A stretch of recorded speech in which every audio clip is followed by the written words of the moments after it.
In October 1960, Nigeria was celebrated as the giant of Africa.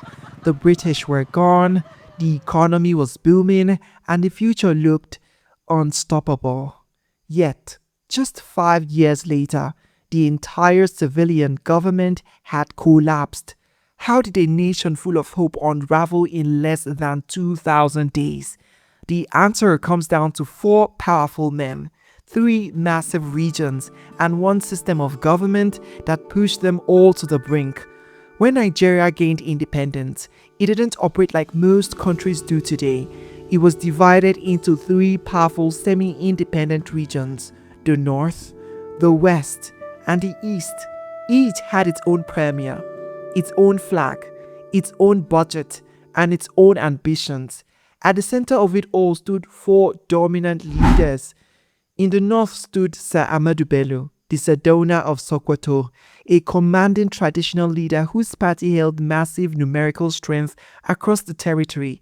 Alongside him was Sir Abubakar Tafawa Balewa, who became Nigeria's first federal prime minister, the man responsible for actually running the central government in Lagos.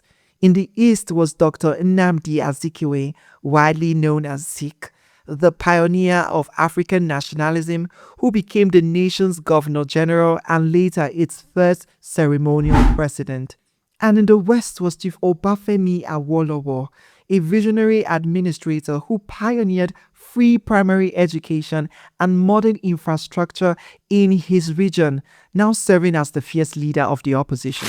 On paper, this regional system was designed to give everyone a voice. In reality, it meant every national election was a high-stakes battle for total control.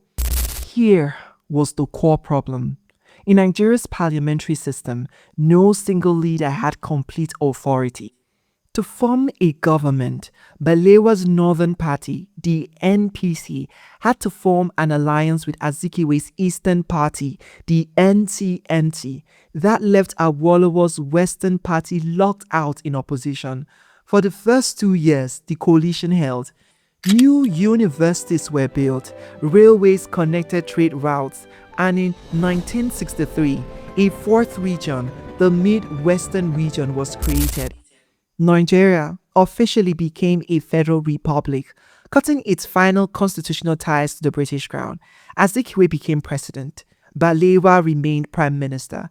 But beneath the surface, the foundation was cracking, because whichever region controlled the national census, controlled parliament, federal revenue, and the future of the country.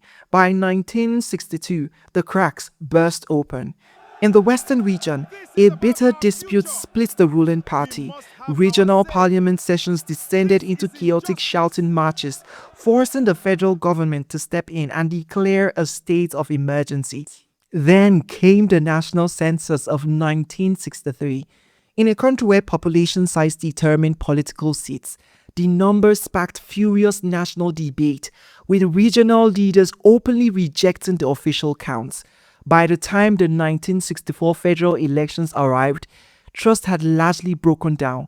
Boycotts, dispute ballots, and unrest spread across major cities.